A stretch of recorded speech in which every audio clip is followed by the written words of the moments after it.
आता आपल्या 12 वर्षाच्या या पुत्राला एका पित्यानं जाताना काय द्यावं? आमचा मुलगा कुठं निघाला तर आम्ही काय देतो? डबा वेळेवर खा, फारच काळजी असेल तर आई सांगते नीट जा नीट ये, अधिकची काळजी असेल तर आई म्हणते बसमध्ये बसताना मधल्याच सीटवर बस. बाळ म्हणतं का नाही, पुढनं कुणी ठोकलं तरी तू सुरक्षित, मागणं कुणी धडकलं तरी तू सुरक्षित, बाळा तू जगला पाहिजे. मग 12 वर्षाचे शिवबाराचे निघालेत. एका पित्यानं त्यांना काय द्यावं जाताना? ध्येय दिलं, स्वप्न दिलं, महत्वाकांक्षा दिली. स्वतः शहाजी राजांनी संस्कृत मधून तयार केलेली मुद्रा आपल्या 12 वर्षाच्या पुत्राच्या हाती सोपवली. काय होता मुद्रेत? प्रतिपच्च चंद्र लेखेवर वर्धिष्णू विश्ववंदिता सहस्रो शिवसैषा मुद्रा भद्राय राजते. एक पिता आपल्या पुत्राला काय सांगतोय? प्रतिपदेच्या चंद्राच्या कलेप्रमाणे तुमचं राज्य वाढत वाढत जाईल आणि एक दिवस ते विश्वाला वंदनीय होईल. कोण खात्री आहे, कोण विश्वास? पुत्र अजून बेंगलोरातच आहे. शिवबाराचे महाराष्ट्रात जायचे आहेत, स्वराज्याला सुरुवात व्हायची आहे. त्याच्या आधीच पिता सांगतायत आम्हास खात्री आहे राज्य उभा राहणारच. शहाजी राजाने असं नाही विचारलं, नाही तुम्हाला जमेल का, तुम्ही कराल का, तुमच्याच्याने होईल का? सवालच नाही हो, सवालच नाही. मी वारंवार सांगतो, आमच्या पोरांच्या चुका काढण्यापेक्षा त्यांचं कौतुक करायची संधी शोधा, म्हणजे पोरं इतिहास घडवतील. पण हल्ली आमची अडचण काय झाली माहिती आहे? आमचा पोरगा काय करू का म्हटला, आमचा पहिला प्रश्न तुला जमल का? संपला विषय तिथंच त्याचा. बरं, आमच्या घरात आमच्याच पोराला मी गाढवाशिवाय बोलवतच नाही. आपलाच आहे बाबा तरी गाढवा म्हणतो. तुम्हाला माहिती आहे महाराष्ट्रातल्या 62 घाट रस्त्यांचे शोध गाढवानी लावलेत. गाढवात एक अलौकिक गुण आहे. महाराजांच्या काळात मावळे गावळ्याच्या गळ्यात घंटा बांधायचे आणि त्याला डोंगरात सोडून द्यायचे. गाढव अत्यंत जवळचा मार्ग शोधून काढतं. मावळे मग घंटेच्या आवाजाच्या मागामाग जायचे आणि जवळच्या रस्त्याचा शोध लागायचा. महाराष्ट्रातले सगळे घाट गाढवानी शोधलेत. मग आपल्या पोराला आपण गाढव म्हणतो, मग त्याच्यात एखादा असा गुण असेल का नाही? अशा गुणांचाच तर महाराजांनी वापर केला आणि स्वराज्य उभा केलाय. प्रत्येकात काही ना काही असतं, वाचतच. क्षमता प्रत्येकात आहे, सामर्थ्य प्रत्येकात आहे, बाहेर काढता यायला हवं. पण हल्ली अशी भयान परिस्थिती झाली आहे. मी परवा एका मुलाला सहज विचारलं, काय रे 100 मीटर पळशील का? तो 2 मिनिटं माझ्याकडेच बघत बसला. अरे म्हणलं 100 मीटर पळशील का? मग त्याने हळूच मला विचारलं 100 मीटर म्हणजे किती? मला लक्षात आलं. मी त्याला म्हणलं तू काय खेळ बिळ खेळतोस का नाही? म्हणलं सगळे खेळ खेळतो, क्रिकेट खेळतो, फुटबॉल खेळतो, व्हॉलीबॉल खेळतो, बॅडमिंटन खेळतो. म्हटलं मग एवढे सगळे खेळ खेळतो, दिवसभर मैदानावरच असतोस का काय? तो म्हटला मैदानावर नाही, मोबाईलवर खेळतो. म्हणलं मग बरोबर आहे, तुला 100 मीटर काढणारच नाही. मग त्याला सांगितलं इथून तिथपर्यंतचे अंतर आहे, त्याला 100 मीटर म्हणायचं. पळशील का? म्हटला करतो प्रयत्न. अरे तुला काय 5 किलोमीटर सांगितलंय का? 100 मीटर करतो की प्रयत्न. बरं म्हटलं मला सांग, हे 100 मीटर अंतर पार करायला तुला किती वेळ लागेल? तो 5 मिनिटं अंतरच बघत बसला. अरे किती वेळ? मग हळूच म्हटला 5 मिनिटं तरी लागतील. 5 मिनिटं? ऑलिम्पिकच्या हुसेन बोल्टचं रेकॉर्ड 9.98 सेकंदाचा आहे. तो 10 सेकंदात 100 मीटर पळतो. तू 15 सेकंद म्हण, 20 सेकंद म्हण, 25 सेकंद म्हण, का 5 मिनिटं? माझं मला माहिती आहे ना. हो, मला सुचायचं बंद झालं.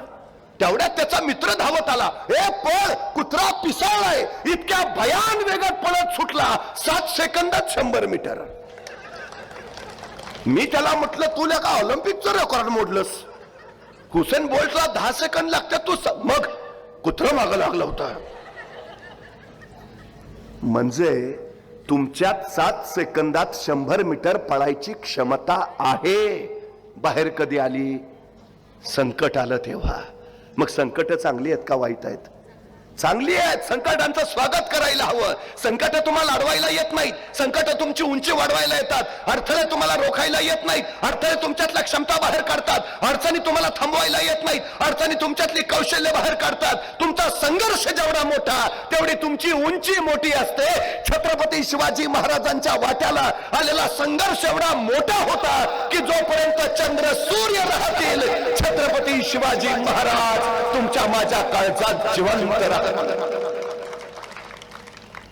असा एक प्रसंग नाही हो जो मृत्यूचा नाही. एक फतेखान 60,000 फौजनिशाला मृत्यू आहे. 40,000 फौजनिशी अफजल खानाला मृत्यू आहे. 1.25 लाखाची फौज गुण शाहिस्ता खानाला मृत्यू आहे. 3 लाखाची फौज गुण मिर्झा राजेला मृत्यू. महाराज आग्र्यात अडकले मृत्यूच. तरी प्रत्येक प्रसंगात महाराजांनी मृत्यूवर मात केली. प्रत्येक प्रसंगात. आग्र्याहून तर महाराज परत जिवंत परत येतील का खात्री नव्हती, पण परत येऊन महाराजांनी सुवर्ण सिंहासन उभा केलं. परत येऊन संपलं वाटत असताना राखेतनं कशी भरारी मारायची हे छत्रपती शिवाजी महाराजांकडनं शिकायचं. सगळ्यात महत्वाचं 5 जून द्वादशी उजाडली. रायगड गुड्याने उभारला, फुलांनी सजला, तोरणं बांधली गेली. असंख्यांच्या बलिदानाचं समर्पणाचं महान मंगल फळ आज सत्यात उतरत होत. ज्येष्ठ शुद्ध त्रयोदशी मराठी माणसाच्या मनातला प्रचंड मोठा दिवस, मराठी अस्मितेचा, मराठी स्वाभिमानाचा. सूर्योदयाला 3 घटिका कमी असताना महाराजांच्या राज्यारोहणाचा मुहूर्त होता. सायंकाळ झाली आणि राज्याभिषेकाच्या अभिषेक पर्वाला सुरुवात झाली. मंडप वेदीतल्या आसंदीवर महाराज आरोहण करते झाले.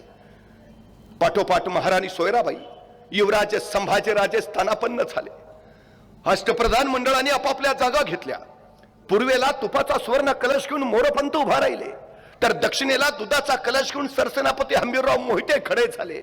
अष्टदिशांना अष्टप्रधान उभा राहिले. अभिषेक सुरू झाला. त्याच वेळी महाराजांचं लक्ष दक्षिणेला उभा असणाऱ्या सरसेनापती हंबीररावांकडे गेलं. राज्याभिषेकाच्या काही दिवस आधी हंबीरराव मोहिते सरसेनापती झाले होते, पण त्यांच्या अगोदर होते ते सरसेनापती प्रतापराव गुजर. आणि महाराज प्रतापरावांच्या आठवणीनं क्षणभर व्याकुळ झाले. प्रतापराव, या प्रसंगी तुम्ही असायला हवे होता प्रतापराव. आणि महाराजांच्या समोर तरळू लागले ते दृश्य. शाहिस्ता खान मारल्यानंतर मिर्झा राजा जैसे स्वराज्यावर चाल करून आला. मिर्झाला माहिती आहे राजांचा जीव गडात नाही, किल्ल्यात नाही, प्रांत प्रदेशात नाही. राजांचा जीव आहे तो इथल्या रयतेत. आणि या मिर्झानं रयत छळायला सुरुवात केली. गावाच्या गावात आली, खुल्याम कत्तल्या रमल्या. आक्रोश किंकाळ्या आरोळ्या, रक्ताच्या चिळकांना, मृतांचा अनेक प्रतांच्या काच, यात्रांचा कल्लोळ उडाला. आणि राजे व्याकुळले. राज्य कुणासाठी? रयतेसाठीच ना. मग रयतच वाचत नसेल तर राज्य वाचून काय उपयोग? आणि राजे आले ते थेट मिर्झाकडं. मिर्झा, थांबवा हा रयतेचा छळ, थांबवा ही जुमखोरी. तसे मिर्झा म्हणाले, राजे हा छळ थांबवणं तुमच्याच हाती आहे. मतलब आपण मोगलांचे मनसबदार व्हावं. आपण औरंगजेब बादशाची ताबेदारी घ्यावी. आणि संतापले राजा मिर्झा, आम्ही तुम्हाला महाराणा प्रताप सिंहांचे वंशज समजत होतो. या स्वातंत्र्याच्या लढाईत तुम्ही आमच्या सोबत याल असे वाटले, पण तुम्ही तर मिर्झा यासाठी नाही असंख्याने रक्त सांडलं की आम्ही मोगलांची ताबेदारी घ्यावी. यासाठी नाही अनेकांनी बलिदान दिलं आम्ही तुमची मनसबदारी स्वीकारावी. यासाठी नाही हे स्वराज्य उभा केलं आम्ही तुमची लाचारी पत्करावी. नाही मिर्झा, हे होणे नाही. आणि मिर्झा छदमी म्हणाले, राजे रयतेची फिकीर करावी. आणि अखेर रयतेसाठी महाराजांनी तह स्वीकारला. पुरंदरास 23 किलो मिर्झाला द्यावे लागले. 1646 ला सुरू झालेला हा स्वराज्याचा प्रपंच 1665 पर्यंत जेवढं कमावलं होतं तेवढं सार द्यावं लागलं. एखादा खचून गेला असता, संपून गेला असता. कमावलेलं सारं द्यावं लागलं. शंभूराजांना मोगलांचं मनसबदार बनवावं लागलं. महाराज त्यांच्या उरातला हा सल त्यांना जाळत राहिला. महाराज अस्वस्थपणे रायगडाच्या तटबंदीवर घिरट्या मारत राहिले. महाराजांच्या या अस्वस्थ फेऱ्या रायगडावरच्या घोड्यांच्या पागेत काम करणाऱ्या एका शिलेदाराला पाहावेनात. राजांचा सल त्याला सहनच होईना. त्याचं नाव होतं कर्तोजी गुजर. राजांची ती अवस्था पाहिली आणि कर्तोजी मुठ्यावरून म्हणाला, माझ्या राजांच्या जीवाला घोर लावणाऱ्याला बिनघोर झोपू नाही देणार म्या. आणि दुसऱ्या दिवशी सूर्योदयालाच गडाचे महाद्वार उघडले तसे हा कर्तोजी गुजर सुसाट सुटला तो थेट मिर्झा राजाकडे. मिर्झा राजांच्या छावणीच्या बाहेर कर्तोजी कैद झाला. कैद केले कर्तोजी मिर्झा रावच्या पुढे हजर केले. मिर्झा राजाने विचारलं, कोण? जी कर्तोजी गुजर. कुठून आला? जी शिवाजी राजांकडनं. का?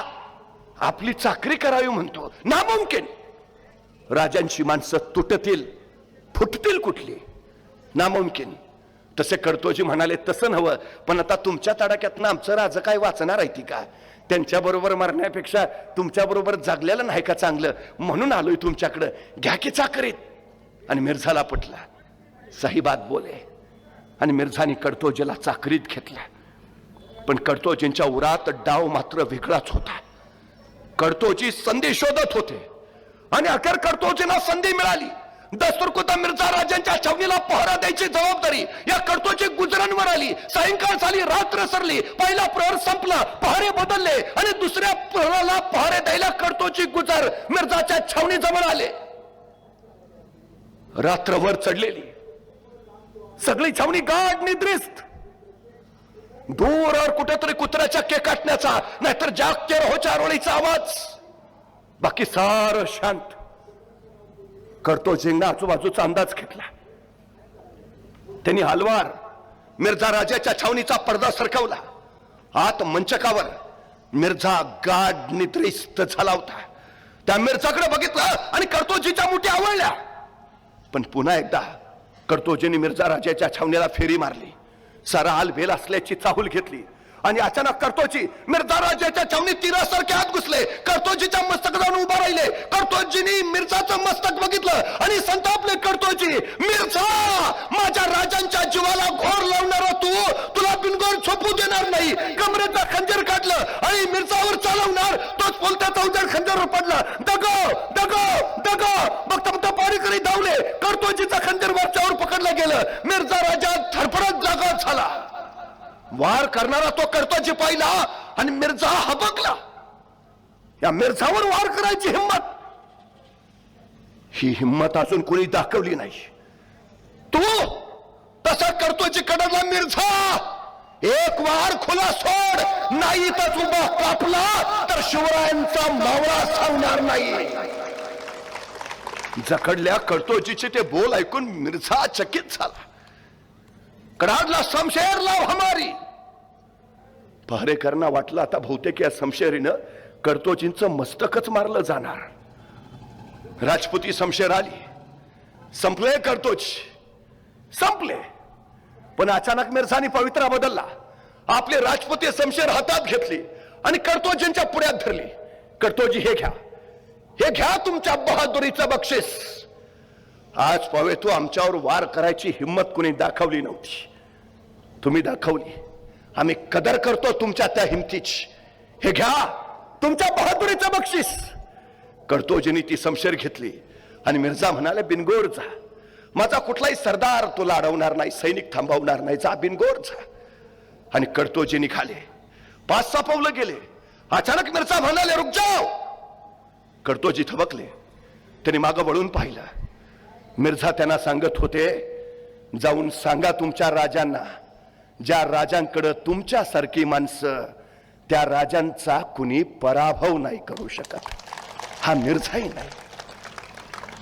कर्तोजी रायगडावर परतले आणि कर्तोजीने एकट्याने दाखवलेला हा पराक्रम महाराजांच्या कानावर गेला आणि भर दरबारात राजा म्हणाले, कर्तोजी, कोण प्रताप गाजवलात तुम्ही? कोण प्रताप? आजपासून तुम्ही कर्तोजी नाही, आजपासून तुम्ही प्रतापराव. प्रतापराव गुजर. प्रतापराव ही कडतोजी गुजरांना महाराजांनी दिलेली पदवी. हे कडतोजी गुजर तथा प्रतापराव गुजर सातारा जिल्ह्यातल्या खटाव तालुक्यातल्या भोसरे गावचे आहे. प्रतापराव सरसेनापती झाले. स्वराज्यासाठी सगळ्यात जास्त लढाया करणारे सरसेनापती, स्वराज्याच्या सीमा वाढवणारे सरसेनापती.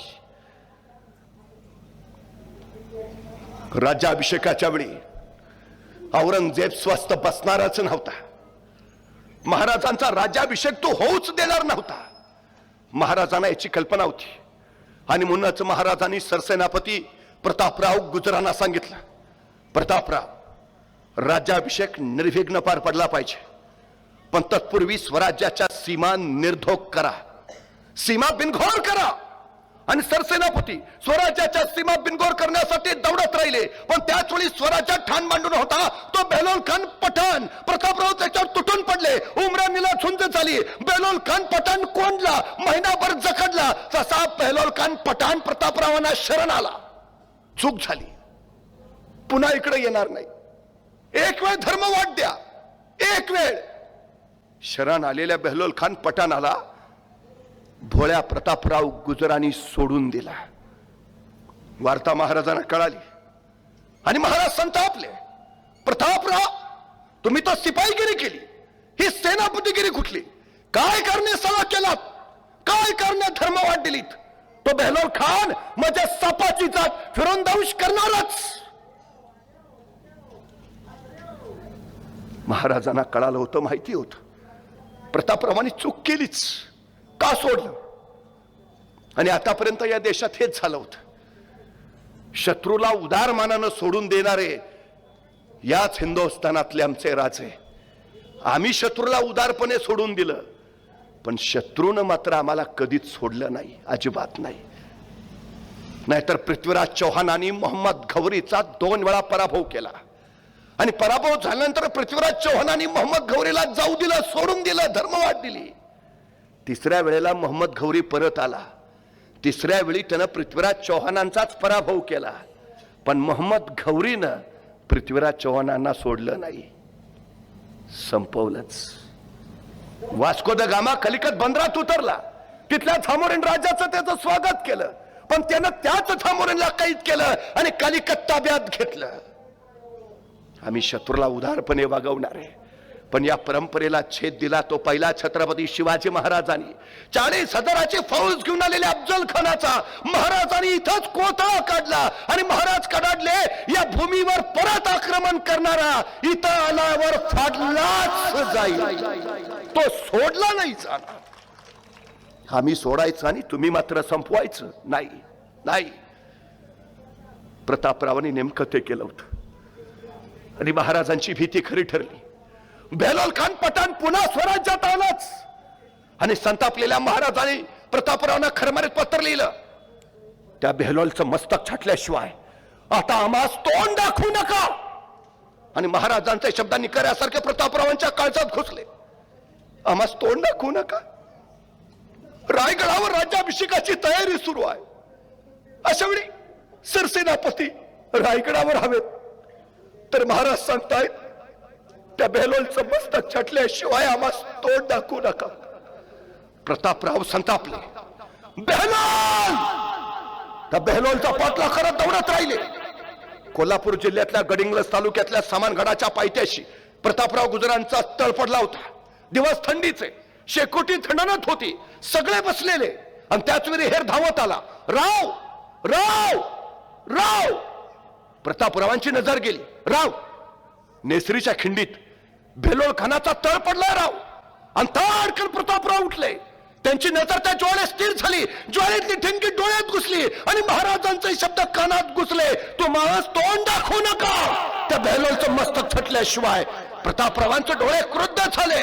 बेलोल खान! आणि कडाडला प्रतापराव. कोण येतो, कोण येतो सोबत? आणि उठला पिशाच. उठले दीपाजी राऊतराव, उठले विठ्ठल पिलाजी अत्रे, उठले सिद्धी हिलाल, उठले कृष्णाजी भास्कर, उठले विठोजी शिंदे आणि 7वे खास आहे सरसेनापती प्रतापराव गुजर. 7 घोडी सज्ज झाली, टाच मारली आणि हर हर महादेवचा जयघोष करीत ही 7 घोडी आली ती नेसरीच्या खिंडी जवळ. वेडात मराठे वीर दौडले 7. नेसरीच्या खिंडी जवळी फुरफुरती घोडी थांबली. प्रतापरावांनी समोर बघितलं, बेलोल खानाचा सेना सागर पसरला होता. पण निद्रिस्त दक्षिणेच्या टेकडीवर बेलोल खानाची छावणी होती. महाराजांचे शब्द प्रतापरावांच्या कानात घुसत होते. त्या बेलोलचं मस्तक छटल्याशिवाय आम्हास तोंड दाखवू नका. आणि महाराज कडकडत राहिले, बेलोल. प्रतापरावाने एकदा आपल्या सहकार्यांकडे बघितलं. नमो पार्वती पतये हर हर महादेव. जागर उठला आणि 7 घोडी त्या नेसरीच्या खिंडीत घुसली. बेलोल खान पटनाच्या सेना सागरात सुसाट सुटली. बघता बघता कापाकापी चालू झाली. शौर्याचं वादळ उफाळलं. आक्रोश किंकाळे, आक्रोश बस. बघता बघता बेलोल खानाचं सैन्य सावध झालं, जागा झालं. दक्षिणेच्या टेकडीवरचा बेलोल खान बाहेर आला. त्याने प्रतापरावांची क्रूर नजर बघितली. आपल्या सैन्याला आदेश दिला. बघता बघता सगळं सैन्य या 7 वीरांभोवती गोळा झालं. समचारी फिरत राहिल्या. तुफान शौर्याचं वादळ फिरत राहिलं. प्रतापरावांना बेलोल हवा होता, पण अवती भैनी सैन्य दाटलं. खालून आगवर आग आग बाजूनी समशेर उसळली सहस्र क्रूरई मानी. गर्दीत लोपले 7 जीवते मानी. खग 7 जळाले अभिमानी वनव्यात. वेडात मराठे वीर दौडले 7. बेलोल खानाच्या सावध झालेल्या फौजे पुढे हे 7 वीर तोकडे पडले. खग 7 वनव्यात जळाले, गर्दीत लोपले. ती रात्र महाशिवरात्रीची होती. रायगडाच्या शिवशंकराला या 7 बिल्वदलांनी आपल्या रक्ताचा अभिषेक घातला. हे 7 वीर त्या महाशिवरात्रीच्या रात्री स्वराज्यासाठी समर्पित झाले. आपल्या अंगाखांद्यावर सप्तनद्यांचा अभिषेक होत असणारे राजे प्रतापरावांचा तो रक्ताचा अभिषेक पाहत होते. प्रतापराव, तुमच्या समर्पणाच्या बळावर तर उभा राहतंय हे स्वराज्य. कधी नेसरीच्या खिंडीत गेलात तर प्रतापरावांची पावलं आजही दिसतील. दगडावर दिसतील अजून ते थल्या टाचा.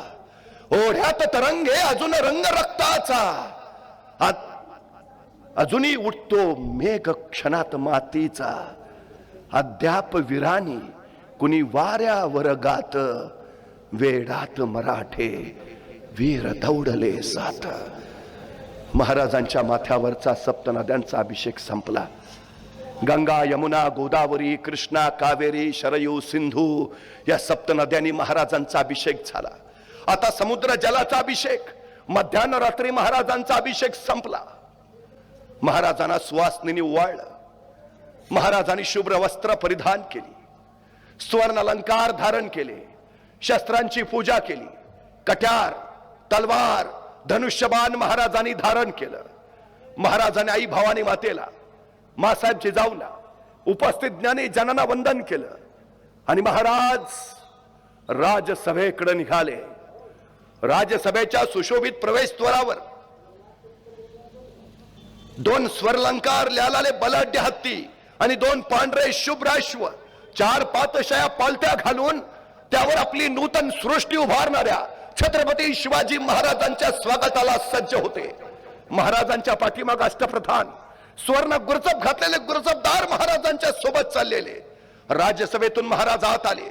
राज्यसभेच्या मध्यात एक सुबक लांबरुंद चौदारा, त्याच्यावर आणखी एक चौथरा आणि त्याच्यावर अष्टस्तंभी मेघडंबरी आणि त्या मेघडंबरीमध्ये रत्नजडित 32 मणी सुवर्ण सिंहासन.